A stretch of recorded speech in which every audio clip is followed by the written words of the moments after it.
The book of 2 Samuel chapter 13.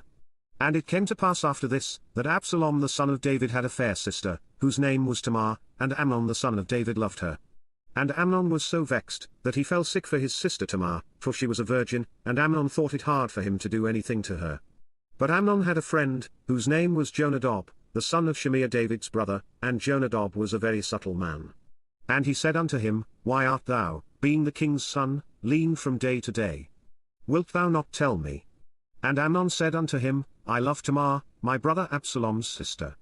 And Jonadab said unto him, Lay thee down on thy bed, and make thyself sick, and when thy father cometh to see thee, say unto him, I pray thee, let my sister Tamar come, and give me meat, and dress the meat in my sight, that I may see it, and eat it at her hand.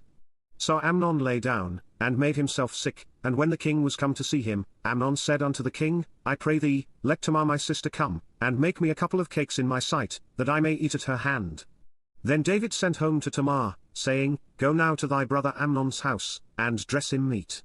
So Tamar went to her brother Amnon's house, and he was laid down. And she took flour, and kneaded it, and made cakes in his sight, and did bake the cakes. And she took a pan, and poured them out before him, but he refused to eat. And Amnon said, Have out all men from me. And they went out every man from him. And Amnon said unto Tamar, Bring the meat into the chamber, that I may eat of thine hand. And Tamar took the cakes which she had made, and brought them into the chamber to Amnon her brother. And when she had brought them unto him to eat, he took hold of her, and said unto her, Come lie with me, my sister. And she answered him, Nay, my brother, do not force me, for no such thing ought to be done in Israel, do not thou this folly. And I, whither shall I cause my shame to go? And as for thee, thou shalt be as one of the fools in Israel. Now therefore, I pray thee, speak unto the king, for he will not withhold me from thee. Howbeit he would not hearken unto her voice, but, being stronger than she, forced her, and lay with her.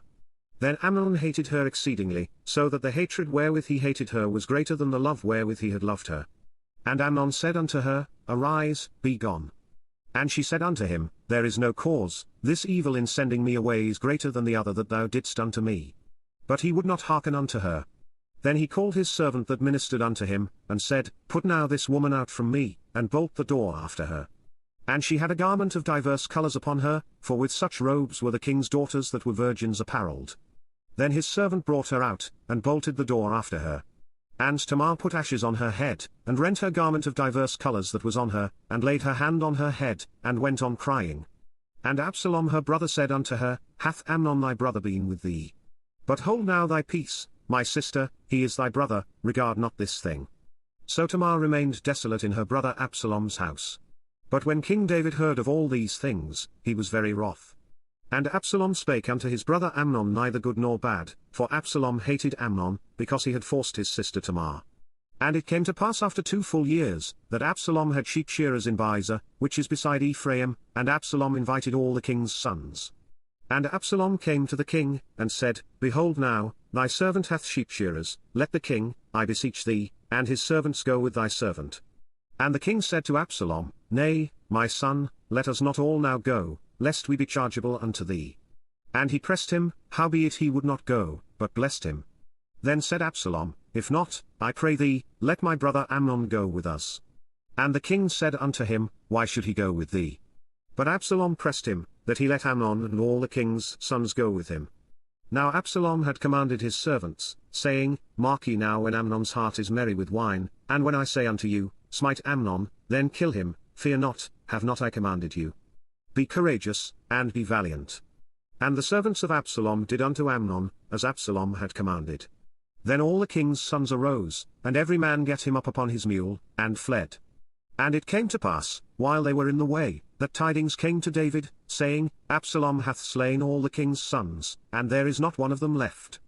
Then the king arose, and tare his garments, and lay on the earth, and all his servants stood by with their clothes rent. And Jonadab, the son of Shimeah David's brother, answered and said, Let not my lord suppose that they have slain all the young men the king's sons, for Amnon only is dead, for by the appointment of Absalom this hath been determined from the day that he forced his sister Tamar. Now therefore let not my lord the king take the thing to his heart, to think that all the king's sons are dead, for Amnon only is dead. But Absalom fled. And the young man that kept the watch lifted up his eyes, and looked, and, behold, there came much people by the way of the hillside behind him. And Jonadab said unto the king, Behold, the king's sons come, as thy servant said, so it is.